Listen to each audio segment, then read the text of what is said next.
թող հեղափոխություն լիներ, բայց լիներ արժանավոր ղեկավար։ Ես հեղափոխությանը, բայց դա հեղափոխություն էլ չէր, հեղաշրջում էր։ Ոնց կարող է ծնկիդ դրած հրաման ստորագրես։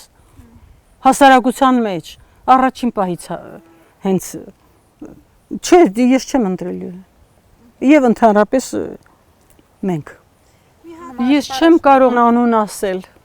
Առաջին հերթին հայրենասեր։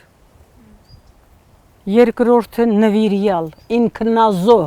այսպես եմ ասում ես։ Ղեկավարը, նոր ղեկավարը ինքնազոհ պիտի լինի, թե չէ ուրիշը չի կարող այստեղ ղեկավարել։ Չի լինի։ Նախ պիտի մտածի, որ ինքը նվիրումով պիտի աշխատի, ազնիվ ու արդար, որպեսզի հավատ ստեղծի։ Մեր ժողովուրդը հավատն է կորցրել, այս դրա համար էլ էսպես ենք։ Հավատ ստեղծի իր անձի առաջին հերթին, մենք անձերով ենք ղեկավարվում։ Անձի, հետո իր կառավարման ձևի, դրա համար նպատակի, ծրագրի շուրջ հավատ ստեղծի հետո աշխատի։ Անծրագիր նույնիսկ տունը չկառավարվում։ Դեռ Լևոն Լամբարյանի մասին է ինչ է ասում, իր տունը կառավարել չգիտի, կոլտնտեսությունը ոնց է կառավարելու։ Հիմա որ